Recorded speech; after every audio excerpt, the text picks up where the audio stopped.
Hello guys, welcome to my channel. Thank you very much for always coming back to watch my videos. And in case you are new here, my name is Fatah Abukar and this is my YouTube channel. If it's your first time watching this video, please make sure to subscribe, okay, to my channel. Please do me a favor, hit that subscribe button, okay? Share the video to your friends on social media platform, because if you subscribe, it doesn't take money from you. It's a free of charge, and even it's not even taking 1 minute of your time. Okay, thank you very much guys. I just want to share with you a video that I have seen yesterday. It is really so sad, so shocking to see how Somali Parliament still behaves. I am very sorry, really. I'm very sorry, guys. My child is with me, so bear with mine. Okay, if you hear his sound, and I am just holding him my hand because he is on the bed. So maybe while I'm looking at the camera, he may fall down. So I need to make sure he's okay, comfortable, and I want to make sure also he's in a safe place, because sometimes okay, no problem guys. I just wanna share with you a clip that I have seen yesterday about Somalia, so Somali Parliament. Okay guys, the country is federal system. We have a president, a prime minister, deputy prime minister, and parliament. Okay, we have a judiciary system, though the judiciary system in the country is not independent. We don't have a constitutional court. Every president during his campaign, okay, he always promised that he will form a constitutional court, free and fair election. Okay, he will build beautiful roads. He will focus the infrastructure, improve the infrastructure. He will provide free education, free housing, and free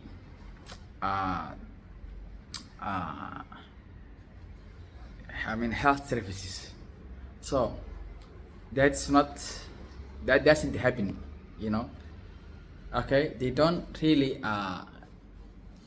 even they even promise free and fair election, because the current politicians, okay, we really don't elect them. Okay, parliament selects caucus of the group, civil society, women representatives, traditional elders. They selected them. After that, they elect the president. Okay, the president nominate the prime minister. You see, our constitution, guys, the constitution is a social contract, right? So it really contradicts. If you look, see, the president nominates the prime minister, and the president can't even fire the prime minister. See, that's the problem we have in our country. And who give the vote of confidence? The parliament gives his vote of confidence through majority. Okay, I mean full third plus, so they raise their hands. Okay, anyway, I want to talk about the parliament. Okay, our parliament, I can say it's really, they consist different people. Okay, some are illiterate, some are well educated, and some are really seniors, okay, who have been serving this country since 1960, since when this country took its independence. So those are seniors, okay, and the middle group, okay, they are a diaspora who have been living overseas in the country, and also locals who really went overseas as well and studied. They also studied here, in the country, within the country, and overseas, other countries. And we have another group who are naive, illiterate, low IQ minded people, and so those are really, that group is the group who always hijack the parliament's agenda, and they always dictate the parliament, and they put their agenda forward. They don't really represent the people. They don't always talk the interest of the public. They always talk about their interest, and they always try to loot okay, public resources and misuse the power they have. So we know, guys, the parliament is the legislative body of the government. It's the most important organ of the government. Okay, they always it's the organ, is the branch that do okay. I mean, the functions of the parliament is to enact laws, oversight government, like the executive maybe. Okay, if and also raise taxes and debate issues. Okay, they can even hold, I mean, sessions, inquiries and hearings. Okay, so they do a lot of things really, and mostly oversight, you know. So they you know, they make sure that the executive you know, branch, the laws that they are passing is in line with the constitution. They make sure that there is no misuse of power. They also have to make sure that, I mean, the public resources have, you know, the officials of the government have not really looted, you know, and there's no corruption. So they really make sure everything about that. And even they are the ones who will tell the president if the executive or the government is going in the wrong direction. No, Mr. President, okay, you are leading in the wrong direction. No, you have to lead the right direction. No, Mr. President, this is not what you have promised. All your promise, you have to fulfill all your promises. Okay, please, okay, come back to the constitution. They are the ones who will say that, my friend. See, they are not even questioning the president who promised he will form a constitutional court. Okay, I mean, the judiciary will be independent, and the parliament will be independent. Even the parliament today we have is not independent legislative body. No, they can't do anything, you know, without the approval of the president. Okay, they should hold accountability. They should hold accountable to, you know, the president is accountable to the parliament. Okay, the prime minister is accountable to the parliament. Okay, the ministries are accountable to the parliament. That's how it's supposed. That's how it is, and that's how it's supposed to be. But today, the parliament divided into groups. Some they are backing, supporting, getting financial support from the president, some the prime minister, and some the speaker of the parliament. And the speaker of the parliament hijacked the parliament, and he really used the parliament as a parliament members as a condom. You know, he used them and threw them. Okay, he give them you know, money, and they pass the laws. You know, they don't even debate. And if there is a motion against the president, the prime minister, or if there is if the parliament want to impeach, you know, the president, or if they take back the vote of confidence, you know, whatever, then he will call them immediately, and then to give them money, bribe them, you know, and then they'll say, okay, we have cancelled the motion. See, some people, they think motion is just to overthrow the government. No, it's not to overthrow the government. Sometimes motion is a tool, you know, it's a, you know, a policy tool, you know, to correct the government mistakes, to make sure that the government policies is in line with the constitution. Okay, if the policy or the budget or the, you know, provisions or the agreements, whatever it is, if that is against the constitution, they have to say no, we cannot accept that, because everything, you know, has to be aligned with the constitution. Okay, right? And also, guys, sometimes the government and the executive, they meet other foreign you know, ministries, you know, their counterparts from other countries, and they also, you know, come with the policies, you know, and you know, articles and also agreements. Okay, they sign agreements, but the parliament, they have to come back with the parliament and discuss about that. You know, it has to be first reading, second reading, third reading, questions. Okay, and they have to debate if they need amendment, they have to do that. You know, they don't do that really, because if they think, you know, they can get a lot of money from there, then immediately they will pass, and there will not be discussions and debates. Automatic, they will send to the president, and the president has the final assent, final agreement, like final signature, I mean, then immediately to the official gazette. No one can stop. Now we are waiting free and fair election. The president promised he will, you know, make sure that the country the next election, the upcoming election will be free and fair election, okay, and people will elect their representatives. We don't have even the mayor of Mogadishu, we don't elect him. The president appointed him, and he was right to say, last 2 weeks he said that you cannot ask me why I'm not going to build roads in Mogadishu, okay, and a sewage system in the capital. You cannot ask me. And see, that's shame, because the people, they are taxpayers, okay, and the government is using their money. I'm very sorry to hear that, Mr. President and Mr. Mayor of Mogadishu, okay. I think, and even Mogadishu is the capital city of Somalia, has no status, has no political rights, okay. The people the 3 million above people who are living in Mogadishu has no political rights, okay. Today they cannot say yes and no, okay. Every mayor who comes and sits that office can do anything he wants, okay. Any policy he can implement, okay, without hesitation. He doesn't even need to see them, the local people. He doesn't want their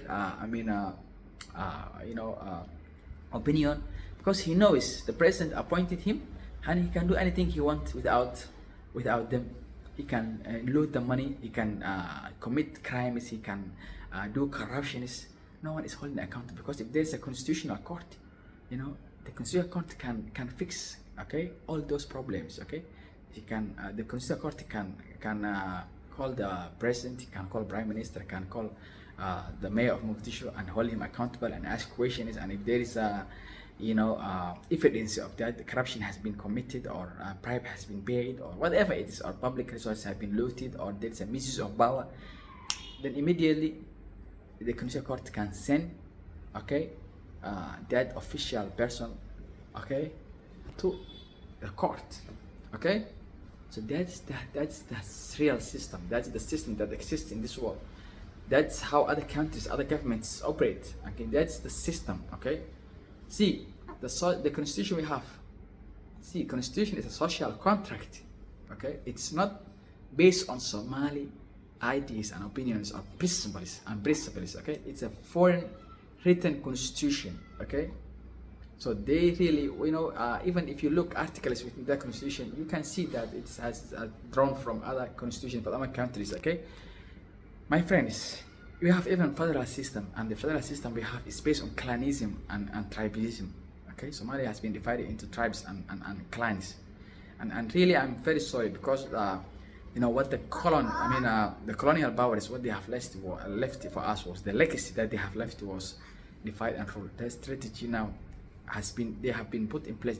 So even our institutions today, that's the strategy they are following, and that strategy have been added to this system, federal system. And the federal system is not based on federal system, politically or ideologically. No, it's based on clanism, and that is so sad, so sad to see. Former president, Muhammad Muhammad Abdullah Farmajo, who was president of Somalia before Hassan Sheikh. Why I really appreciate that president. That man was, he was always making sure and focusing foreign relations, because see, I remember when UN envoy went, I think Ismail or Galmudug, or I don't know, he went Bedawa, I think he went to meet the regional leader. See, he told him, no, you are UN envoy. I don't know, most African countries we have UN envoys, because I don't know, African leaders, they are not capable of dealing their issues or internal affairs. No, I don't know. The United Nations always appoint them, SRG envoys, see, and they are really taking a lot of money. They are interfering in our politics, and they are dictating, and they are the final what to say, So our leaders have no right to say, anything. So they are the ones who are telling them what to do and what not to do. I don't know. You think they have defined duty to tell us what to do, and we have defined duty to accept what they are telling us. So he told Mr. President, former President Abdullah Farmajo, he told him, I think his name was Nicholas Hay. No, Nicholas K. No, Nicholas K. was. I think he Hazen, something like that. So his name, I'm not sure. I don't know exactly if I don't know if I'm really pronouncing it, rightly. But he was from originally South Africa. So he told him, I'm the president of the country." Alhamdulillah Farmajo told him. So he said, "You have no right to go and meet a regional leader and talk about our politics, our internal affairs, our issues. No, because your mandate, the mandate that UN has given to you, is to make sure that humanitarian aid has been delivered, to make sure that this country is even yes, you have you can share your opinion, you can make sure that there is an election which can happen on time, okay, you make sure all stakeholders are happy, make sure the opposition are happy, okay, and make sure the public also have their opinion, okay." So he was organizing meeting with opposition and also the government and civil society, because just to make sure everyone's thought is being heard. So you can do such activities, he said, but you cannot meet with a regional leader and say, okay, do this, do that, do this. You have no right to say that. And that was really good, He called it UN offices in Nairobi, okay? Because we have, United Nations, UNDP, UNHCR, they have offices in Nairobi, okay? But United Nations appointed them to Somalia, so they should come to Somalia and have their physical offices in Mogadishu. But instead of that, they stationed in Nairobi, Kenya, which is the neighboring country of Somalia. He told them, no, we can no longer accept that. Kenya is another country, Somalia is another country, okay? This is the country. You should come and work here within Mogadishu, okay? Your mandate is to work in Somalia, not Kenya, okay? The money you are getting from donors, European Union, World Bank, IMF, other donors, is meant to support, displaced people, IDPs, build infrastructure, hospitals, roads, and to make sure that, humanitarian aid has been delivered to the local people. So you have no right to stay in Kenya and use the money, because they stationed in Nairobi and they formed local agencies and also local NGOs who are implementing partners, okay? And they are giving the fund they receive from you, other world organizations. So they are divided into two, okay? They are taking their share and they are giving these implementing partners the other part of the money. They are telling them, okay, go Somalia, okay, and show the world that you have built road, you have built one school, and you dig one well, okay, and you did this, and you have you paid cash to internal displaced people, something like that. Take a picture, write report, a nice report, and show to the donor, and we will add further information is okay that we have been really working hard and we really delivered the food aid and the money that we have received from the European Union and World Bank. See, and they are using misusing the public, the aid that they have received from other organizations. I'm very sad. We are doing, local NGOs are doing that. Local politicians are doing that. Ministries are doing, especially Minister of Planning and International Relations, Minister of, Foreign Affairs, Minister of Internal Affairs. See, Minister of Humanitarian Affairs, they are doing that, and with the local organizations. Even they themselves have local NGOs who are implementing partners. And I'm very sad, my friends. Please, I just want to share with you one clip that I have seen yesterday about Somali Parliament. So, I will show you how they behave. They fight each other and they really throw stones to each other, throw pens to each other. They quarrel, they shout like a 10-year-old child. So this man, his name is called Hassan Frimbi. He is an MB from Jubaland, and this lady, her name is Gobson. She's from Somaliland, which is a semi-autonomous state of Somalia. Somaliland claims itself to be independent state, but it's not an independent state. The world doesn't recognize, and because if we need to give Somaliland to be independent state, of course we have to. So guys, if Somaliland want to be independent state, there has to be a referendum. Somali government has to allow that. There are process to follow. United Nations has to accept that. It's not easy, But this man is from Jubaland, and this girl is from Somaliland. So he said, he was talking referring to this girl from Somaliland. He said, you are a politician who has no right, and who has no place to go back, and you are, as well, you are like a refugee, someone who's a displaced, who is a refugee, like who doesn't have a place to go. Okay, you are like that in Mogadishu, the capital city of Somalia. And she said, without Somaliland, Somalia cannot be united. Somalia cannot be a country without Somaliland. That's true, because if part of your country, of your country is saying we are going to be independent state, we are annexing, okay, we are no longer be part of Somalia, the great Somalia. That's also a problem, that's another political problem. So whatever it is, guys, I want to share with you this clip. Please watch and share your comments. I'm very sorry to see that my parliament, the parliament that represented me in Somalia, it's not really, they are not really maturing, they still behave in 2025 in this century, 21st century, and this year 2025, they are still behaving like children. I'm very sorry. I thought they would have changed this behavior. A person has to be mature person. Okay, they still continue doing the same act. And guys, remember that. Okay, if you want to change yourself, but you keep repeating the same mistakes, okay, keep doing the same actions, and you're expecting different result, that's insanity. You are not, if you are that person, you need to go a mental hospital. Okay, that itself is insane, and that insanity, really, that's insanity. Doing the same thing, okay, continuing the same actions and problems, and you expecting different result. How can you expect different result? You have to change yourself, then change will come, a positive result will come out. I'm sorry, guys. Bye bye.